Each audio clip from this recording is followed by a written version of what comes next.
단밤. 이렇게 먹고 당뇨 혈당 싹 다 잡았어요. 편의점에서도 많이 팔리는 간식으로 단밤을 빼놓을 수 없죠. 그만큼 밤은 우리계에 인기가 많은 먹거리인데요.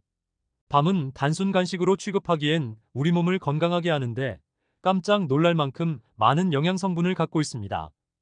그런데 밤도 잘 알고 드셔야 보약이 될 수 있는데요. 밤을 먹을 때 주의할 점과 밤의 효능, 그리고 밤을 쉽게 까는 방법까지 밤에 대한 모든 것 알려드릴게요. 건강한 삶을 위한 건강한 정보를 전해드리는 무조건 당신 편. 영상 시작 전에 구독과 좋아요 눌러주시고요. 전체 알림 해놓으시면 앞으로 알려드리는 건강 정보 빠르게 받아보실 수 있을 거예요. 달달한 밤은 의외로 당뇨를 예방하는데 놀라운 도움을 줄 수 있습니다. 밤에는 저항성 전분이 많이 함유되어 있어 혈당이 급격히 올라가는 혈당 스파이크를 막아줄 수 있습니다. 나이가 들수록 췌장의 기능이 약화되고 식습관이 좋지 않은 분들은 당뇨가 발병하기 쉽습니다. 또한 고혈당으로 인해 췌장뿐만 아니라 혈관의 염증이 지속적으로 발생하여 다양한 심혈관 질환을 유발하게 됩니다. 따라서 50대 이후가 되면 건강을 유지하기 위해 혈당 조절이 필수적이죠. 혈당 조절을 위해 밤을 드시면 도움을 받을 수 있는데요. 건강하신 분들은 하루에 밤 10개를 드셔도 괜찮지만 이미 당뇨가 있는 분들은 5개 이하로 드시기 바랍니다. 밤은 노화를 방지하고 면역력을 강화하는 데에도 탁월한 효능을 발휘합니다. 그 이유는 카로티노이드라는 성분이 풍부하게 들어있는데 이 성분이 바로 강력한 항산화 물질이기 때문입니다. 카로티노이드는 항산화 효능으로 활성산소를 제거하여 세포의 노화와 손상을 예방하며 암세포의 증식도 막아줄 수 있습니다. 우리 몸을 공격하는 활성산소를 제거하므로 면역력을 강하게 하는데 도움이 될 수 있는 것이죠. 밤은 소화기관을 건강하게 하는 데에도 좋은데요. 밤에 풍부한 수용성 식이섬유는 장 건강에 아주 유익하고 밤은 따뜻한 성질이 있어 위장을 보호하고 건강하게 해줄 수 있습니다. 실제로 밤은 배탈이 났을 때 약으로 처방되기도 하는데요. 밤에 속껍질을 차로 드시게 되면 평소 배가 차서 설사를 자주 하시는 분들에게 도움이 된답니다. 또한 밤은 피로를 회복하는 데에도 도움이 되는데 비타민 B가 풍부하게 들어있기 때문입니다. 비타민 B는 탄수화물, 지방, 단백질 등의 대사를 촉진하여 에너지 생산을 도와 피로를 유발하는 원인 중 하나인 에너지 부족을 해소하는 데 도움이 됩니다. 또한 젖산이 근육에 쌓이게 되면 피로를 유발하고 근육통을 발생시키는데요. 비타민 B가 젖산의 생성을 억제하고 제거하는 데 도움을 주게 됩니다. 이런 효능으로 피로를 회복하고 근육의 통증까지 줄여줄 수 있는 것이죠. 또한 비타민 B는 신경계의 기능을 개선하는데 이는 피로감을 줄여주고 집중력과 기억력을 향상시키기도 한답니다. 혹시 치매가 걸릴까봐 걱정이 되시나요? 요즘에는 젊은 사람들에게도 치매가 발병하는 경우가 늘어나고 있는데요. 중년 이후가 되면 치매를 예방하기 위해 많은 영양제를 드시게 되죠. 밤을 드시게 되면 뇌를 건강하게 하는데 도움을 받을 수 있습니다. 밤에는 치매를 예방하는 데 도움이 되는 많은 영양 성분이 들어있는데요. 대표적으로 트립토판, 레시틴, 베타카로틴, 폴리페놀 등이 있습니다. 트립토판은 뇌에서 세로토닌의 생성을 촉진하게 되는데 세로토닌의 별명이 행복 호르몬이죠. 세로토닌의 효과로 스트레스를 해소하게 되고 행복감이 높아지면 치매를 예방하는 데 도움이 될 수 있습니다. 레시틴은 뇌세포를 구성하는 성분 중의 하나로서 뇌세포의 손상을 예방하여 뇌의 기능을 향상시킬 수 있습니다. 베타카로틴과 폴리페놀은 인지 기능을 강화하고 뇌세포의 손상과 노화를 예방하여 치매를 예방하는 데 놀라운 효능을 발휘하게 됩니다. 고혈압을 완화하는 데에도 밤은 좋은 식품인데요. 풍부한 칼륨을 함유하고 있어 체내에 쌓인 나트륨을 배출하여 혈압을 낮추는 데 도움을 줍니다. 또한 마그네슘이 많이 들어있는데 마그네슘의 대표적인 효능 중에 하나가 혈압을 조절하는 것이죠. 다만 칼륨의 함량이 높기 때문에 신장이 약하신 분들은 밤을 드실 때 주의가 필요합니다. 높은 칼륨의 섭취는 약해진 신장을 더욱 망가뜨릴 수 있기 때문입니다. 밤 좋아하시는 분들 많으시죠? 그런데 이 밤이 다 좋은데 까는 게 쉽지 않아 고생하시는 분들 많으실 거예요. 밤 한 방에 쉽게 까는 방법. 2가지 방법으로 알려드릴게요. 우선 밤을 물에 담가 깨끗하게 씻어주세요. 밤에는 흙먼지 등 이물질이 많이 묻어 있으니 깨끗하게 씻어주시기 바랍니다. 깨끗하게 씻은 밤에 칼집을 내주시면 됩니다. 칼집을 내실 때는 칼을 이용해도 되지만 조금 더 안전하게 가위를 사용하시는 것을 추천드립니다. 그리고 물에 담가 1시간 정도 불려주세요. 첫 번째 방법은 찜기를 이용한 방법입니다. 1시간 정도 지났으면 이제 찜기에 담아주시고요. 끓기 시작하고 20분 정도 쪄주시면 됩니다. 20분이 지나면 가스불은 꺼주시고 10분 정도 뜸을 들여주세요. 그리고 시간이 다 되면 찬물에 밤을 넣고 식혀주시면 됩니다. 이때 밤의 속껍질과 겉껍질이 분리가 되어 밤을 쉽게 깔 수 있습니다. 이제 다 식었으니 한번 까볼까요? 엥? 잘 안 까지네요. 잘 안 까지는 밤이 있을 수 있으니 다른 것으로 해보겠습니다. 이것도 잘 안 까지네요. 지금 이 영상을 보고 계신 분들도 이런 경험 많으셨을 거예요. 다른 사람들은 잘 된다던데 왜 나는 안 될까? 고민만 하고 계셨죠? 왜 안 되는 건지 제가 바로 알려드릴게요. 문제는 삶는 방법이 잘못된 게 아니라 밤의 품종 때문입니다. 밤은 보통 3가지 품종이 있는데요. 약단밤, 대보밤, 옥광밤이 있습니다. 이 중에 잘 까지는 밤이 바로 약단밤입니다. 다른 밤들은 아무리 잘 삶고 굽고 해도 속껍질까지 한 번에 까지지는 않습니다. 그럼 약단밤으로 삶아서 까는 것 보여드릴게요. 제가 지금 사용하는 밤은 칼집이 있는 약단밤입니다. 과정은 똑같습니다. 물에 씻어주시고요. 씻은 밤은 1시간 정도 물에 불려줍니다. 물에 불린 밤을 찜기에 20분 정도 쪄주고요. 김이 모락모락 나죠? 20분이 지나면 가스불은 꺼주시고 10분 정도 뜸을 들여줍니다. 뜸 들이기가 끝나면 찬물에 밤을 식혀줍니다.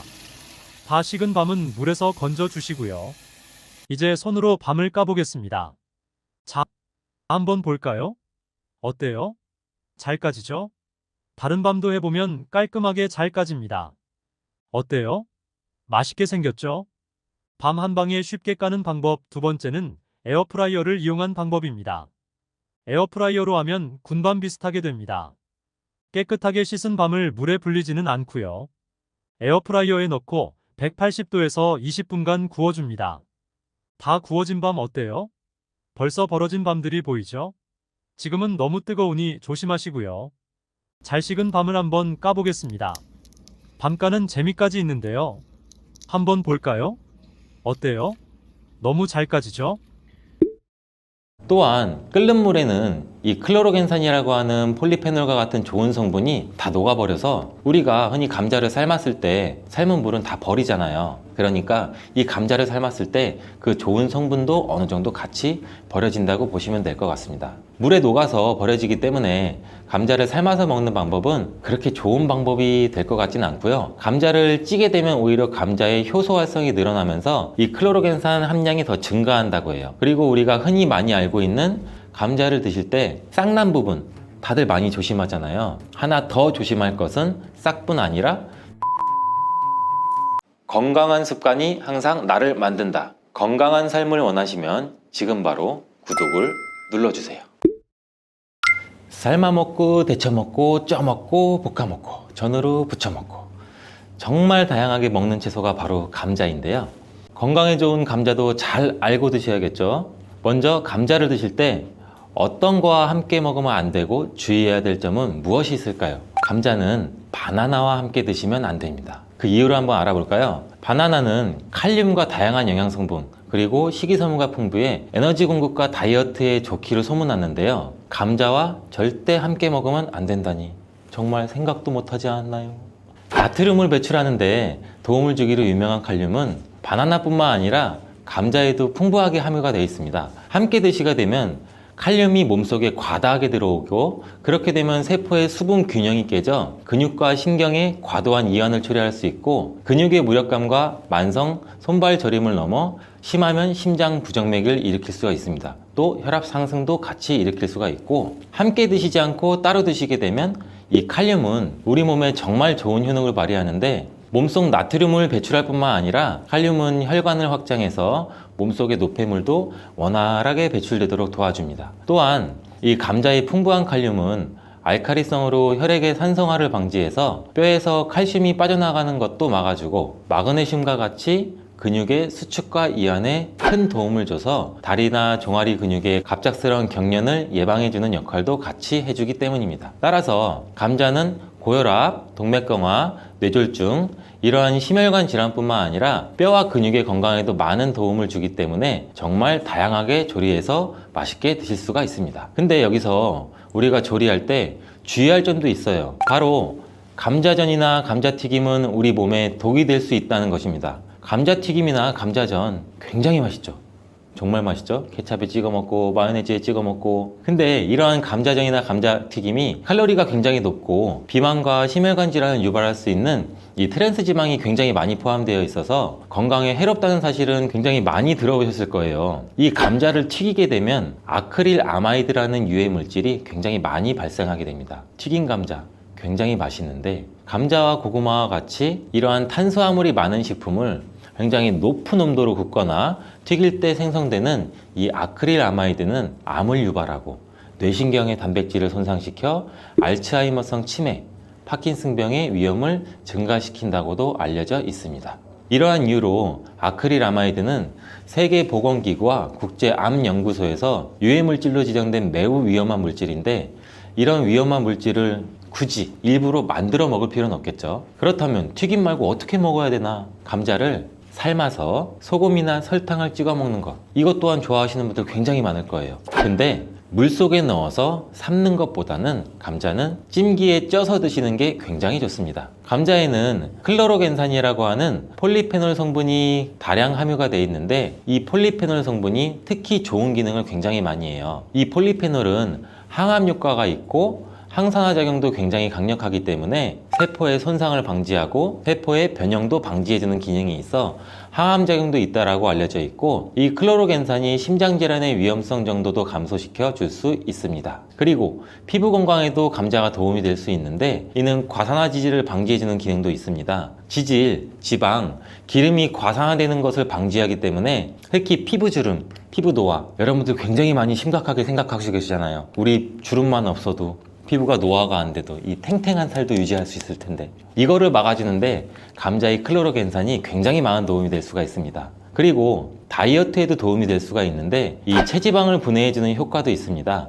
이 클로로겐산이 지방을 분해하기 때문에 비만 방지와 다이어트에 도움이 될 수가 있고 또한 혈당 관리에도 도움이 될 수가 있습니다. 혈당이 급격하게 올라가는 것을 이 클로로겐산이 막아주는 기능이 있기 때문에 당뇨 예방과 혈당 관리에도 도움이 될 수가 있습니다. 근데 이 클로로겐산이 감자의 속살에 있는 게 아니고 감자의 껍질에 많이 들어가 있는데요. 이 감자 껍질 1g당 클로로겐산이 1mg이 들어가 있습니다. 따라서 우리가 감자를 드실 때 감자 껍질을 잘 닦아서 감자 껍질도 같이 함께 드시는 게 더욱 좋습니다. 감자를 조리할 때 클로로겐산의 함량이 변화가 될 수도 있는데 이는 생감자 껍질 1g에 아까 클로로겐산 1mg이 들어가 있다고 제가 말씀드렸죠. 이게 감자를 삶았을 때는 클로로겐산이 1mg에서 0.6mg로 감소하고 또 오히려 찜기에 쪘을 때는 이 클로로겐산 함량이 1.6mg 정도로 높게 변형이 되고 또 구웠을 때는 가장 낮게 0.2mg 정도 그램밖에 들어있지 않습니다. 또한 끓는 물에는 이 클로로겐산이라고 하는 폴리페놀과 같은 좋은 성분이 다 녹아버려서 우리가 흔히 감자를 삶았을 때 삶은 물은 다 버리잖아요. 그러니까 이 감자를 삶았을 때 그 좋은 성분도 어느 정도 같이 버려진다고 보시면 될 것 같습니다. 물에 녹아서 버려지기 때문에 감자를 삶아서 먹는 방법은 그렇게 좋은 방법이 될 것 같지는 않고요. 감자를 찌게 되면 오히려 감자의 효소 활성이 늘어나면서 이 클로로겐산 함량이 더 증가한다고 해요. 그리고 우리가 흔히 많이 알고 있는 감자를 드실 때 싹난 부분 다들 많이 조심하잖아요. 하나 더 조심할 것은 싹뿐 아니라 이 녹색으로 변한 감자입니다. 감자 싹에는 솔라닌이라고 하는 독성 물질이 포함되어 있는데 이거는 섭취해서 안 된다는 건 이미 모두 잘 알고 계시잖아요. 근데 감자가 녹색으로 변한 거 역시 솔라닌 함량이 증가했기 때문에 섭취하지 않는 것이 좋습니다. 솔라닌은 감자와 같은 가지과 생물이 이 스스로를 방어하기 위해서 생성하는 천연 살충제라고 보시면 돼요. 이 솔라닌은 독성이 굉장히 강해서 소량 섭취만으로도 이 두통이나 복통이나 구토, 식중독 증상과 같은 것을 유발할 수 있으며 과도한 섭취는 호흡곤란까지 초래해서 매우 위험할 수 있어요. 뜨거운 열로 조리해서 우리는 솔라닌을 제거할 거야, 이렇게 생각하시는 분들이 굉장히 많은데, 이 솔라닌은 285도 이상으로 가열해야만 분해가 되므로 100도씨의 물로는 아무리 삶아도 이 솔라닌 독소는 없어지지 않습니다. 이러한 솔라닌은 햇빛에 노출될수록 솔라닌의 생성이 굉장히 빨라져 감자는 어두운 곳에 보관하고 싹이 난 감자뿐만 아니라 초록색으로 변한 감자도 반드시 패기 바랍니다. 여기서 감자를 보관할 때 간단한 팁을 알려드리면, 보관하실 때 감자를 사과와 함께 두시면 사과에서 발생하는 이 에틸렌 가스가 감자에 싹이 나는 것을 억제해줘서 감자를 더 오래 신선하게 보관할 수 있습니다. 자, 그럼 감자 요리를 할 때 버터에 굽고 치즈를 올려 드시면 맛있잖아요. 아, 벌써 군침이 도는데, 근데 이러한 버터랑 치즈가 문제가 될 수가 있어요. 그 맛으로만 본다면 감자와 치즈, 버터의 만남은 최고의 풍미를 자랑하는데 건강에는 최악이랍니다. 이 치즈와 버터를 감자 요리에 사용하게 되면 이 포화지방과 나트륨의 섭취를 증가시키게 돼서 심혈관 건강에 굉장히 안 좋은 영향을 끼칠 수가 있는데, 이 치즈와 감자를 함께 드시면 맛과 식감이 아주 좋지만 고지방의 치즈는 칼로리를 증가시킬 뿐 아니라 감자의 영양 성분도 같이 파괴할 수가 있습니다. 특히 이 치즈에 들어있는 포화지방은 나쁜 콜레스테롤, 즉 LDL 콜레스테롤 수치를 높일 수가 있으며, 이는 심혈관 질환의 위험도 같이 증가시킵니다. 또한 치즈에 함유된 나트륨은 혈압 상승도 유발할 수 있고, 혈압이 상승하게 되면 다양한 심혈관 질환 문제도 같이 발생하게 됩니다. 따라서 저지방 또는 무지방 치즈를 선택해서 같이 곁들여 드시길 바라겠습니다. 감자와 궁합이 잘 맞는 음식에는 무엇이 있을까요? 자, 삶은 감자를 먹다 보면 우리 목 막히잖아요. 이때 우유 드시는 분들 굉장히 많으시죠. 저도 어렸을 때 감자를 설탕에 찍어 먹거나 소금에 찍어 먹고 있으면 엄마 목 말라! 엄마가 물을 안 줘요. 왜 물을 안 줘? 근데 그때 엄마는 우유를 주셨어요. 저희 부모님은. 어른들의 지혜가 굉장히 대단하다고 생각해요, 저는. 이때 우유를 드시면은 아주 잘 선택한 거예요. 감자를 먹게 되면 좋은 이유 중 하나는 풍부한 단백질을 섭취할 수 있다는 건데, 감자가 탄수화물 덩어리로 알려져 있는데 실제로는 고품질의 단백질도 함유하고 있어요. 이 감자의 단백질은 우유와 계란에 이어서 흡수율이 굉장히 높으며 콩보다 우수한 단백질로 여러 군데에서 평가받고 있습니다. 하지만 감자에는 비타민 A, 칼슘, 지방이 부족한데 우유가 감자의 부족한 영양 성분을 완벽하게 보충해줘요. 반면에는 우유에는 비타민 C가 부족한데 감자의 비타민 C가 풍부해서 서로의 궁합이 쿵짝쿵짝 굉장히 잘 맞는 거죠. 감자를 우유와 함께 갈아 마시거나 따뜻한 감자 스프를 만들어 드시는 것도 매우 좋습니다. 감자를 껍질째 조리해서 우유와 함께 드시면 혈당 상승 걱정 없이 우리 몸에 에너지와 영양을 충분하게 공급할 수 있습니다. 다음으로는 감자와 궁합이 잘 맞는 음식에 식초가 있습니다. 감자와 식초와의 조합은 매우 생소하지 않아요? 처음 들어보셨죠? 근데 감자에는 각종 비타민이 정말 많이 들어있는데 그 중에서도 특히 비타민 C가 풍부하게 많이 들어있어요. 감자 한 개에는 비타민 C 우리가 섭취하는 하루 권장 섭취량의 30% 이상이 들어있는데 사과보다 무려 3배나 많은 양이에요. 감자의 비타민 C는 이 스트레스 해소랑 강력한 항산화 작용을 해서 우리 몸의 면역력도 같이 강화시켜 주는데, 이 비타민 C는 콜라겐 조직도 같이 강화해 피부를 탄력 있게 유지해주고 노화 방지에도 도움을 줍니다. 비타민 C가 열과 산에 약한 것은 굉장히 많이 알고 계시죠? 근데 놀라운 사실은 감자의 비타민 C는 감자 전분으로 인해서 마치 보호막처럼 삥 둘러싸여 있는 것처럼 열에 의한 손상이 적다는 거예요. 따라서 이 감자는 열에 익혀도 이 비타민 C가 많이 파괴되는 것을 걱정하지 않으셔도 됩니다. 이 비타민 C는 산도가 높은 환경에서 더욱 잘 흡수되면서 감자 요리나 감자 샐러드를 하실 때는 식초나 레몬즙을 약간 뿌리면 이 비타민 C의 흡수율을 또 높일 수 있어요.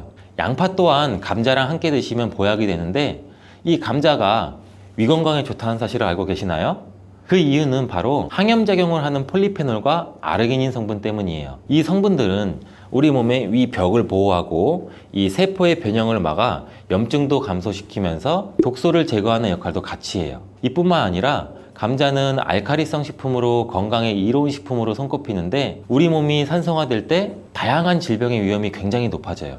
특히 혈액 중에 산도가 올라가게 되면 염증이 발생하고, 이 염증은 다양한 질환도 유발시키고 이 염증이 암과 다른 질병으로도 발전한 가능성이 있기 때문입니다. 그렇기 때문에 이 알칼리 식품인 감자를 섭취를 해서 우리 몸을 중화시켜서 질병을 예방할 수도 있습니다. 양파는 감자와 마찬가지로 알카리성 음식으로 인정받아서 감자의 항염 및 항암 효과를 강화하는 뛰어난 시너지를 보여주는데, 이 혈관 청소부라고 불리는 양파는 혈관 벽을 강화시켜주고 염증도 효과적으로 제거해줍니다. 또한 감자에 포함된 비타민의 흡수율을 높여줘 감자의 효능도 극대화시켜줄 수 있습니다. 자, 감자와 같이 먹으면 좋은 음식 중 또 다른 한 가지는 토메이토입니다.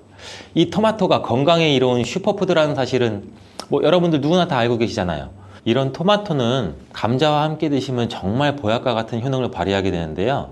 토마토와 감자를 함께 섭취하는 것은 항산화 물질과 비타민의 섭취를 증가시키며, 특히 토마토의 라이코펜과 감자의 비타민 C는 함께 작용해서 신체의 항산화 작용을 극대화시켜줍니다. 이 둘의 만남은 우리 면역 체계를 강화시켜주고 염증도 감소시켜서 전반적인 우리 몸의 건강을 증진하는 데 도움을 줄 수 있습니다. 이 토마토와 감자는 심혈관 건강을 강화하고 혈압을 조절하는 데 도움도 줄 수 있는데, 이 풍부한 섬유질과 항산화 물질은 장내 환경도 개선해 주기도 합니다. 또한 콩과 식물들도 감자와 함께 먹으면 정말 좋은데요. 이들은 함께 먹으면 균형 잡힌 영양 성분을 섭취하게 됩니다. 이 콩과 식물은 식물성 단백질, 섬유질, 철분, 마그네슘과 여러 비타민을 포함해서 심혈관을 건강하게 해주고 소화기관의 건강 개선과 혈당 조절에 훌륭한 효능을 발휘합니다. 따라서 당뇨병도 예방할 수 있고, 혈당을 조절해주면 혈관이 건강하게 유지되고, 혈관의 건강은 또 치매 예방에도 큰 역할을 해주는 거예요. 콩과 식물과 감자를 함께 섭취하는 것은 이 단백질과 필수 미네랄의 훌륭한 조합을 만들어주기도 해요. 포만감을 유지시켜주고 장기적인 에너지 공급도 지원하고, 감자의 복합 탄수화물과 잘 어울려 식후에 급격한 혈당 상승도 억제해줍니다. 오늘은 감자에 대해서 알아봤는데요. 오늘 저녁 반찬은 감자를 곁들여 먹는 것이 어떨까요? 건강한 습관이 나를 만든다. 기억하시고 오늘도 맛있는 이 성분은 우리 몸에서 염증을 유발하는 물질인 이 프로스타글란딘이라는 물질이 있어요. 이거의 생성을 억제하는데 매우 효과적인 것으로 밝혀졌고, 또 이 성분은 소화기 계통에 유익한 성분으로 굉장히 유명한데, 우리 위의 점막을 보호하고 위염을 예방하면서 소화불량을 개선하는 데 굉장히 유용합니다. 또한 위장을 자극해서 소화를 돕고 변비도 완화시켜주는 데 중요한 역할을 하고, 일부분만 곰팡이가 생겨도 이 독이 생강 전체에 퍼질 수가 있어서 곰팡이가 핀 생강은 여러분 아깝더라고 그냥 다 버리세요. 건강한 습관이 항상 나를 만든다. 건강한 삶을 원하시면 지금 바로 구독을 눌러주세요. 날씨가 쌀쌀한 요즘 김이 모락모락 나는 따뜻한 생강차 한 모금이 굉장히 많이 나는데요. 생각이, 저는 겨울이 오면 꼭 꿀을 넣은 생강청 있죠, 달달한 거, 이거를 많이 해놔서 겨울 내내 자주 즐기곤 해요. 알싸한 생강차를 마시면 몸도 따뜻해지고 달달한 끝맛도 느껴지고, 또 몸이 차신 분들은 생강이 몸을 데우는데 효과가 있다고 많이 들어보셨을 거예요. 과연 이 생강은 우리의 몸을 따뜻하게 해주는 효과가 있을까요? 또 어떤 방법으로 먹어야 효과가 좋을지 같이 한번 오늘 알아볼게요. 이 생강은 다양한 건강 효능을 가지고 있어서 요즘 많은 사람들이 주목하는 식품 중 하나인 거 알고 계시나요? 생강은 우리 몸에 여러 가지 유익한 성분들이 굉장히 많이 들어있는데, 그 중에서도 진저론, 쇼가올, 진저롤, 굉장히 단어도 어렵죠. 이런 성분들은 생강이 특유의 그 매운맛과 향을 내는 성분들이에요. 특히 이 성분들은 이 노년층한테도 굉장히 유익한 성분이라서 건강관리에 큰 도움이 될 수 있는데, 이 주목할 만한 생강의 대표적인 성분 3가지 바로 한번 지금 알려드릴게요. 이 생강의 첫 번째 성분은 진저론입니다. 이 진저론은 생강에서 가장 대표적인 활성 성분으로 그 생강의 매운맛과 그 특유의 향, 이걸 담당하고 있는데, 이 진저론은 항산화 효능이 굉장히 뛰어나면서 세포 손상도 막아주고 노화를 예방하는 데도 도움이 된다고 해요. 또한 이런 진저론은 그 소염작용을 가지고 있어서 염증도 줄이면서 통증 완화에도 도움을 줄 수 있는데, 이 류마티스 관절염이나 근육통, 몸살 또는 다양한 염증성 질환에 이 성분이 도움을 줄 수 있고 면역력도 증강시키는 데 중요한 역할을 합니다. 그래서 특히 면역력이 약해질 수 있는 중장년층 분들한테는 매우 유익한 성분이기도 해요. 생강의 두 번째 대표 성분은 쇼가올입니다. 쇼가올은 생강을 건조시키거나 가열했을 때 생기는 물질인데, 이 성분은 항암 효과가 있다고도 알려져 있어요. 암 예방에도 효과가 있다고 볼 수가 있는데, 이 쇼가올은 앞서 설명드린 진저론보다 강력한 항염증을 작용하는데 이 성분은 우리 몸에서 염증을 유발하는 물질인 이 프로스타글란딘이라는 물질이 있어요. 이거의 생성을 억제하는데 매우 효과적인 것으로 밝혀졌고 또 이 성분은 소화기 계통에 유익한 성분으로 굉장히 유명한데 우리 위의 점막을 보호하고 위염을 예방하면서 소화불량을 개선하는 데 굉장히 유용합니다. 또한 위장을 자극해서 소화를 돕고 변비도 완화시켜주는 데 중요한 역할을 하고 이 소화 기능이 떨어지기 쉬운 노년층에게도 특히 유용한 성분이에요. 생강의 세 번째 대표 성분은 진저롤입니다. 이 진저롤은 생강을 신선한 상태에서 섭취할 때 함유되어 있는 성분인데 이 진저롤은 진통 효과가 뛰어나고 또한 항염증 작용을 통해서 우리 몸의 염증을 줄이는 데도 도움을 줄 수가 있어요. 근데 또 이 성분은 혈액순환도 촉진시켜주고 우리 몸의 체온도 올려주는 효과가 있어서 특히 수족냉증이 있으신 분들한테 효과적이고 어르신 분들 중에 혹시 겨울만 드시면은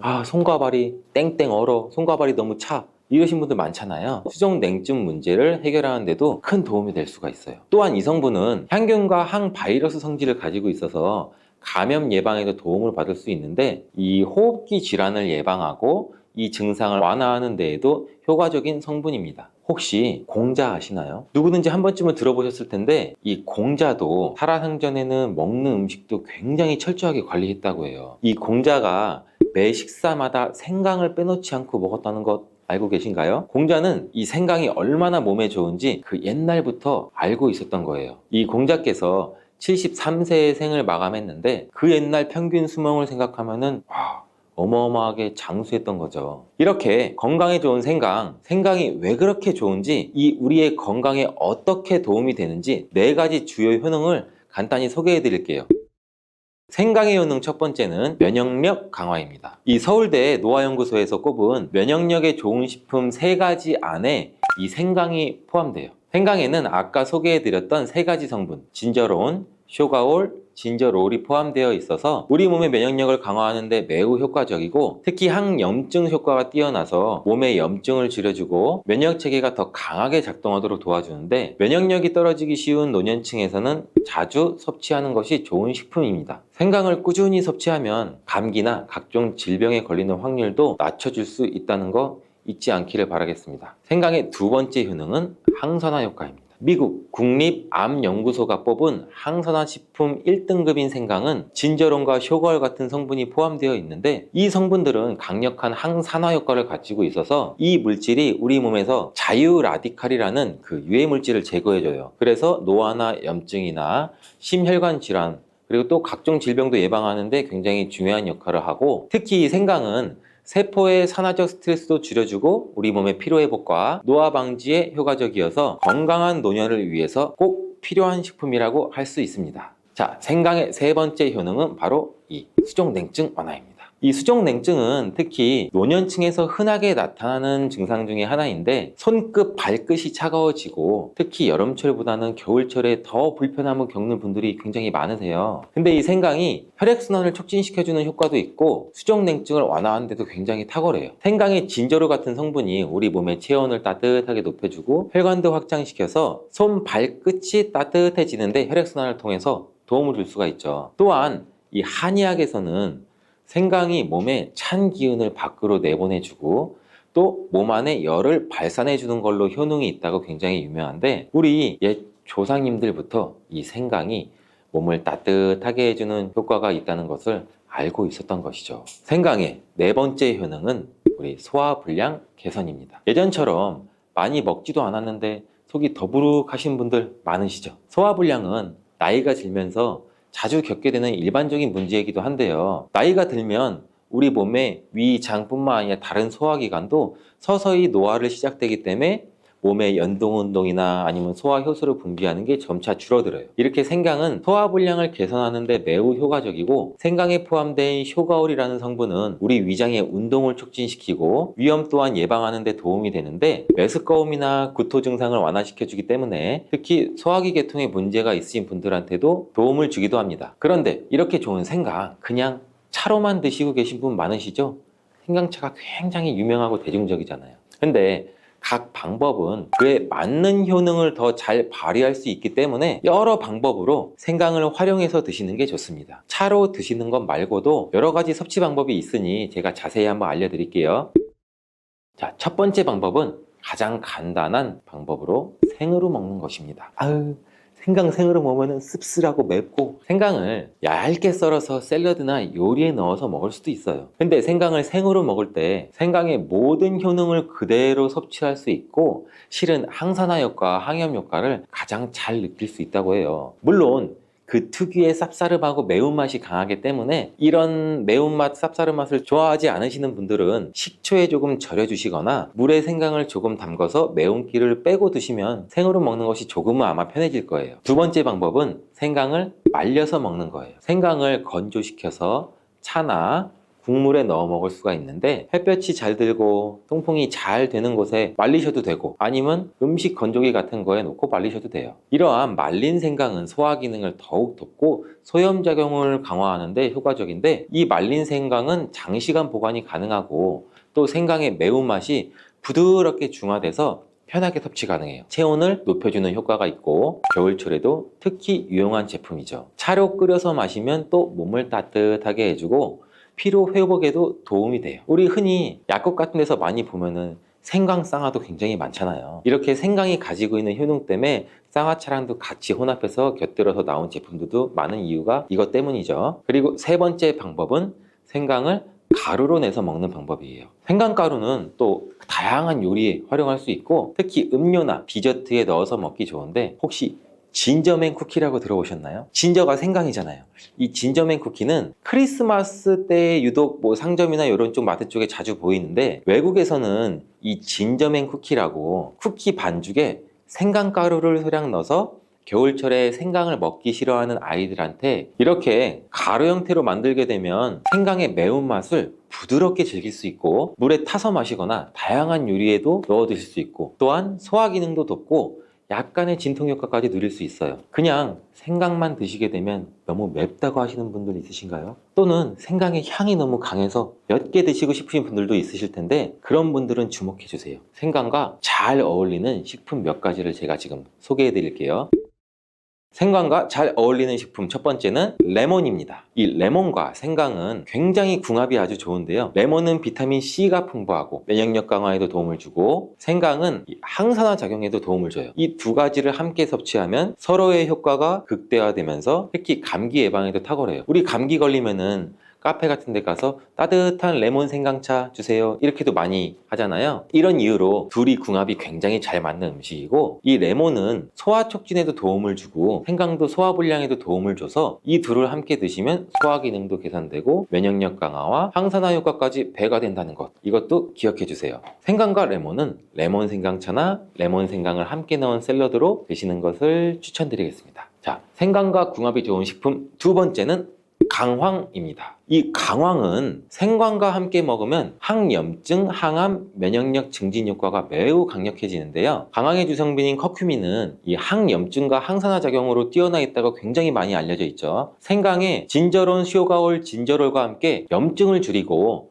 세포 보호 효과를 극대화할 수 있어요. 또한 강황은 면역력도 강화하는 데 굉장히 중요한 역할을 하거든요. 생강과 강황은 두 가지 모두 소염작용이 뛰어나기 때문에 관절염이나 염증성 질환을 앓고 있는 사람들한테 매우 뛰어난 작용도 하기 때문에 강황 생강차는 특히 겨울철에 체온을 올려주는 효과도 있고 겨울철에 몸이 차신 분들 그리고 염증이 있으신 분들 그리고 삭신이 쑤시는 분들 수정냉증이 있으신 분들한테 추천드리겠습니다. 생강과 같이 먹으면 좋은 식품 세 번째는 꿀입니다. 자, 겨울철에 꿀에 생강을 담궈서 절여서 차로 드시는 분들 굉장히 많으시죠. 그 꿀은 생강과 함께 섭취하면 그 효능이 배가 되는데 꿀은 항균과 진정 효과가 있어서 생강의 자극적인 맛을 부드럽고 달콤하게 해줄 뿐만 아니라 꿀은 피로 회복도 좋고 생강과 함께 먹으면 소화불량 개선에도 도움이 됩니다. 이 꿀 생강차는 우리 속을 따뜻하게 해주고 위와 목을 따뜻하게 해줘서 감기 증상이나 기침 완화에도 좋은 음료가 될 수가 있습니다. 이렇게 건강에 좋은 생강 몸에 좋다고 많이 드셔도 될까요? 제가 항상 말씀드리죠. 모든 식품은 과유불급인데요. 생강도 마찬가지로 적절히 섭취해야 효과가 있습니다. 잘못 먹으면 몸에 해가 되는 부작용도 있을 수가 있기 때문에 몇 가지 유의사항을 알아두시는 것이 중요한데 지금 바로 알려드릴게요.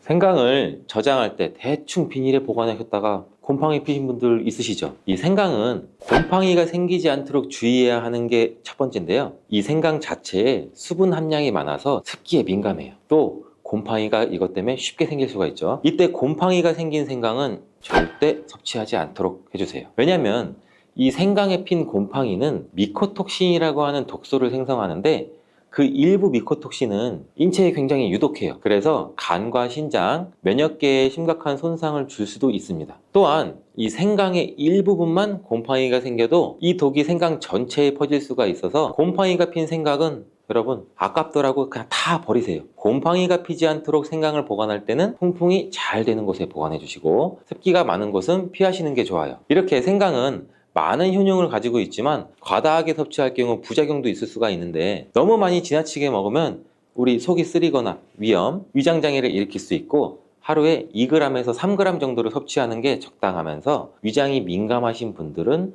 조금 더 적은 양을 섭취하는 것이 좋다는 것 기억해 주세요. 증상이 심해지면 장누수 증후군이라는 질병도 발병이 되고 이런 증상이 나타나면 독소들이 혈액을 타고 돌아다니게 되고 악순환이 반복이 되는 거죠. 그래서 장이 안 좋아지면 피부에 염증도 일으킬 수가 있고 아토피와 같은 면역력이 이제 과잉되거나 면역력의 불균형 증상을 일으킬 수 있게 되는 거죠. 이렇게 사과를 드시면 이런 증상을 예방해 장이 건강해져 피 노화를 촉진시키기도 하는데 이러한 활성산소를 제거해 주는 게 우리가 흔히 알고 있는 항산화 영양제라고 해요. 그 항산화 영양소도 건강한 습관이 항상 나를 만든다. 건강한 삶을 원하시면 지금 바로 구독을 눌러주세요. 매일 사과 한 개를 먹으면 병원에 가지 않아도 된다는 말은 많이들 들어보셨죠? 그만큼 사과가 갖고 있는 효능이 굉장히 많은데 사과는 그만큼 우리 몸을 건강하게 하는 많은 영양소가 들어있습니다. 사과는 꼭 아침에 먹어야 돼. 엄마가 일어나면 아침에 사과 먹고 가 이런 거 많이 하시죠. 꼭 아침에 먹어야 된다고 하는 사람들도 많은데 그 말이 정말 사실일까요? 정답은 그렇지 않다입니다. 그 이유를 보면 사과에는 신맛, 상큼한 맛이 나죠. 바로 사과 안에는 유기산이 풍부하기 때문인데 그래서 유기산 때문에 신맛이 나는 것이에요.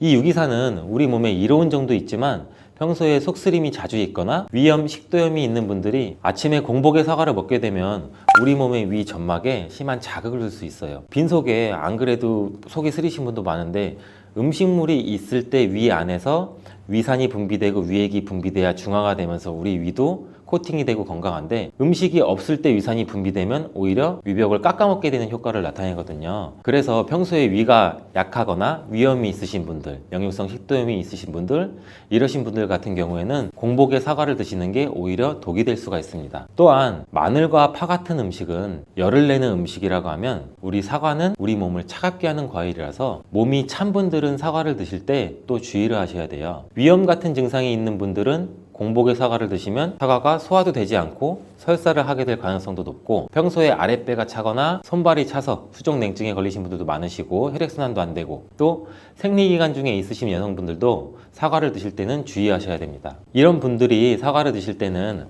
아침에 공복보다는 아침 식사 후에 드시는 게 좋고 사과를 보관할 때도 보통 냉장고에 보관했다가 차게 해서 꺼내 드시잖아요. 냉장고에서 꺼낸 사과를 바로 드시면 시원하고 아삭해서 맛있죠. 근데 미리 꺼내놓고 사과의 온도를 실온으로 맞춰서 드시는 것이 우리 위장 내부에도 좋습니다. 또한 사과를 익혀 드셔도 되는데 팬에 구워 드셔도 되고 익혀 드셔도 됩니다. 그렇다면 왜 아침에 먹는 사과가 보약이라는 말이 굉장히 우리가 많이 알고 있을까요? 건강하신 분들은 사과를 아침 공복에 드시면 더욱 좋은데 그 이유는 사과에는 펙틴이라는 식이섬유가 풍부해 우리 장 운동을 활발하게 하고 장내 노폐물을 배출하는 데 도움을 줘 하루를 건강하게 시작할 수 있기 때문입니다. 한 가지 꼭 기억하셔야 할 점은 사과를 껍질째 드셔야 한다는 것입니다. 실제 연구에서는 사과의 껍질에는 안토시아닌이나 퀘르세틴, 에피카테킨 같은 이러한 식물성 폴리페놀 성분이 사과의 그 과육보다 사과 껍질에 훨씬 더 많이 함유되어 있는 것이 밝혀졌고 또 이러한 껍질을 버리고 깎고 먹게 되면 사과의 좋은 영양소는 극히 일부만 드시게 되는 것이죠. 사과에는 펙틴 말고도 정말 다양한 영양소가 있는데 사과에는 어떤 효능이나 영양소가 있는지 한번 알아보겠습니다. 사과는 먼저 장을 건강하게 해줘요. 요즘 프로바이오틱스, 프리바이오틱스 굉장히 많죠, 유산균. 이렇게 사과가 천연 프리바이오틱스로서 장내에 우리 몸, 장 안에 좋은 균을 많이 생기도록 해주는 작용을 해줍니다. 이렇게 장내에 좋은 균이 많이 생기게 되면 장의 환경이 좋아지는 건데, 그렇게 되면 단맛, 자극적인 맛이 강한 가공식품에 대한 식욕도 줄어들고 건강한 식품을 먹고 싶은 욕구도 늘어나게 돼요. 또 장이 건강해지면 우리 면역력이 또 좋아지고, 이렇게 다 선순환으로 이어져 가는 건데, 장에는 물론 좋은 세균, 나쁜 세균들이 굉장히 많이 존재가 해요. 근데 좋은 세균만 많아도 안 되고 나쁜 세균만 많아도 안 돼요. 좋은 세균, 나쁜 세균이 어느 정도 밸런스를 이루어져서 우리 몸에 면역력을 형성하게 되는데, 그때도 굉장히 중요한 게 프로바이오틱스, 프리바이오틱스, 우리가 흔히 많이 먹는 유산균입니다. 사과를 드시면 자연스럽게 체중도 줄어들고 다이어트하는 효과까지 누릴 수 있게 돼요. 이렇게 사과를 먹게 되면 장내에서 소화가 되면서 뷰티르산 같은 단세지방산이 만들어지게 되는데, 이 지방산이 우리 몸에 손상된 장벽을 회복시켜주는 역할을 해줘서 우리 장이 건강해지는 거예요. 장벽을 회복시키는 것이 중요한 이유가, 우리 장벽이 손상되면 손상된 곳에 독소들이 하나하나씩 침투가 되게 되고, 증상이 심해지면 장누수증후군이라는 질병도 발병이 되고, 이런 증상이 나타나면 독소들이 혈액을 타고 돌아다니게 되고 악순환이 반복이 되는 거죠. 그래서 장이 안 좋아지면 피부에 염증도 일으킬 수가 있고, 아토피와 같은 면역력이 이제 과잉되거나 면역력의 불균형 증상을 일으킬 수 있게 되는 거죠. 이렇게 사과를 드시면 이런 증상을 예방해 장이 건강해져 피부도 탄력 있게 밝아지게 하는 효과도 있고, 사과 속의 풍부한 펙틴이 아까 장 운동도 활발하게 한다고 말씀드렸잖아요. 그렇게 되면 암을 유발할 수 있는 물질들이 장내에 오래 머물지 못하고 결국 대장암의 발병률도 서서히 줄어들게 되죠. 그리고 사과는 혈관도 깨끗하게 해주는데, 혈관을 깨끗하게 해주면 뇌졸중, 고혈압, 심근경색, 그런 혈관 질환도 같이 예방할 수 있게 되고, 혈관에 활성산소가 많아지게 되면 혈전이 생겨 혈액순환을 방해하기도 하고 혈관세포를 손상시켜 노화를 촉진시키기도 하는데, 이러한 활성산소를 제거해주는 게 우리가 흔히 알고 있는 항산화 영양제라고 해요. 그 항산화 영양소도 사과에 들어있다는 것을 알고 계시면 좋을 것 같습니다. 또한 이러한 활성산소를 제거해서 혈전이 생기는 것을 억제하는데 가장 큰 역할을 하는 게 플라보노이드 계열의 루틴이라는 성분인데, 이 루틴이 사과에 굉장히 많이 들어있어요. 또한 사과에는 칼륨도 굉장히 많이 함유되어 있어서, 칼륨은 혈관 내에 나트륨을 몸 밖으로 배출해주는 역할을 해요. 나트륨은 수분을 흡수하는데 칼륨이 부족하면 나트륨도 배출되지 않습니다. 이 나트륨은 혈압이 상승하며 혈관에 노폐물을 쌓이게 만드는데, 사과를 섭취해서 칼륨을 공급해주면 혈압도 방지할 수 있고 노폐물을 배출시켜주는 역할도 같이 할 수 있습니다. 또한 이러한 칼륨은 혈관을 확장시키는 작용을 해서 혈액순환도 원활하게 하고 심장 박동도 안정시키고 심장의 기능도 강화하는 데 도움을 줄 수 있는 성분이에요. 근데 여기서 한 가지 주의할 점을 알려드릴게요. 활성산소가 혈관을 손상시킨다고 했잖아요. 근데 사과를 잘못 드시면 오히려 활성산소가 굉장히 많이 생기게 돼요. 바로 갈변된 사과를 드시는 것입니다. 사과를 먹고 남게 되면 밀폐 용기에 담아 보관했다가 나중에 드시는 경우 굉장히 많잖아요. 그때 우리가 단면이 사과가 갈색으로 변하게 되는데, 이는 공기 중에 산소와 만나서 산패돼서 갈색으로 변한 것이거든요. 이렇게 산패된 사과를 드시면 활성산소를 제거하는 것이 아니라 오히려 활성산소를 증가시켜 혈관 건강에 악영향을 줄 수 있으니까, 갈변된 사과는 그 부분은 바로 잘라내고 드시는 것을 추천드립니다. 또한 사과의 이로운 점 중 다른 하나는, 사과는 혈당을 조절해서 당뇨를 예방하고 회복하는 데에도 도움을 줄 수가 있어요. 당뇨가 있으신 분들은 과당이 혈당을 올려 안 좋다고 알고 계시잖아요, 굉장히 많은 분들이. 근데 사과는 오히려 혈당을 조절해 주기 때문에 당뇨가 있으신 분들은 사과를 드셔야 됩니다. 식사하기 30분 전에 사과를 드신 후에 식사를 하시면 혈당이 급격하게 오르는 혈당 스파이크 현상도 막을 수가 있어요. 사과에 단맛 때문에 당뇨가 있는 분들이 사과를 드시는 것을 꺼려 하시는데, 사과에는 단맛도 있지만 혈당은 올리는 GI 지수가 36으로 혈당 지수가 낮은 과일이에요. 근데 혈당 지수가 높은 과일이 뭔지 아세요?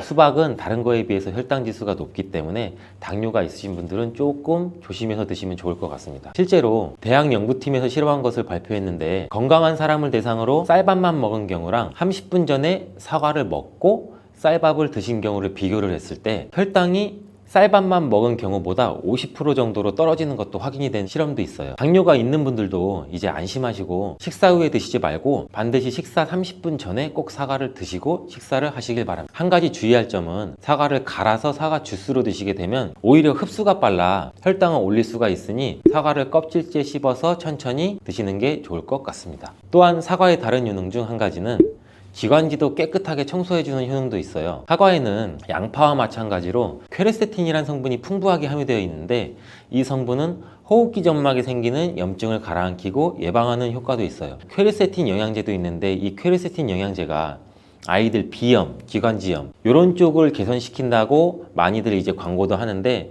이처럼 퀘르세틴이 우리 몸에 있는 염증도 굉장히 많이 잡아주거든요. 이런 물질들이 사과 속에도 같이 함유되어 있다는 것을 기억하시기 바라겠습니다. 그리고 폐기관지에 모세혈관도 튼튼하게 만드는 걸 도와주고 천식이 있거나 기관지가 약한 분들이 미세먼지 때문에 기침이 많이 나고 목에 가래가 많이 낄 수가 있는데 이런 분들도 사과를 꾸준히 드시면 호흡기가 부드러워져 불편함도 많이 해소할 수 있게 됩니다. 한 연구에서는 매주 4개에서 5개의 사과를 먹는 가정의 자녀가 매주 1개 이하의 사과를 먹는 가정의 자녀보다 천식의 격리 확률이 50% 정도나 낮았다고 발표한 적도 있고 사과가 그만큼 천식과 호흡기 건강에 좋다는 것이 증명된 거죠. 이렇게 좋은 사과도 함께 먹으면 절대 안 되는 음식이 있는데 바로 궁합이 안 맞는 거예요.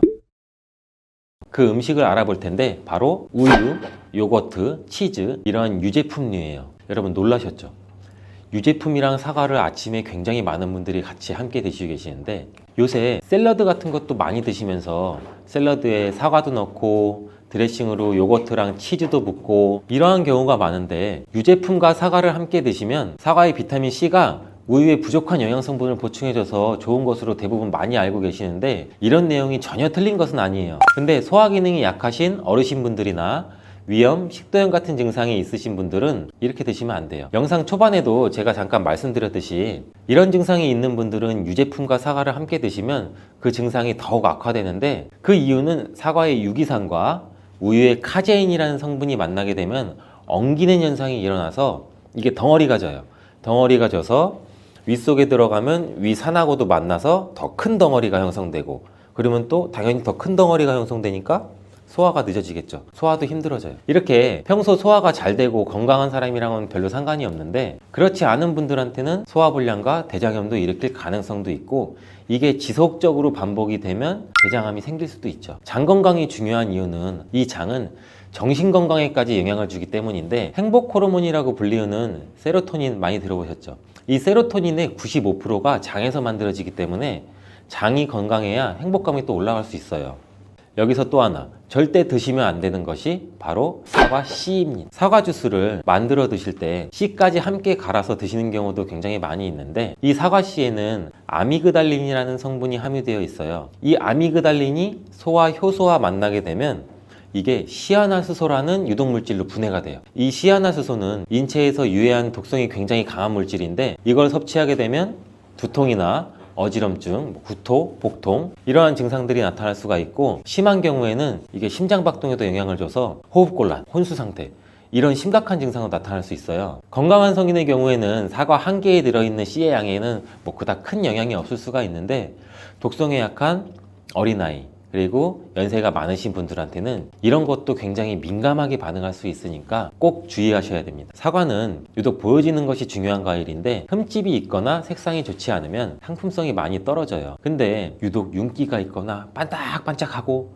빨갛고 색상이 짙은 사과는 웬만하면 피하는 게 좋아요. 간혹 유동 파라핀이라는 식품 첨가물을 사용해서 사과 위에 이렇게 이쁘게 보이게 코팅 처리를 한 사과일 수가 있는데 이 유동 파라핀을 섭취하게 되면 복통과 설사를 일으킬 수 있고 지용성 비타민의 흡수도 감소시킨다고 알려져 있어요. 요새는 이런 일이 거의 없긴 하지만 혹시나 사과가 너무 윤기가 흐르거나 만졌을 때 약간의 끈적임이 있다면 드시기 전에 살짝 의심 한번 해보시고 껍질을 깨끗하게 세척하고 드시거나 껍질을 벗기고 드시는 것이 안전하겠습니다. 사과와 함께 드시면 보약이 되는 음식도 있는데요. 바로 비트와 당근입니다. 굉장히 유명한 주스 아시죠? ABC가 바로 사과, 비트, 당근.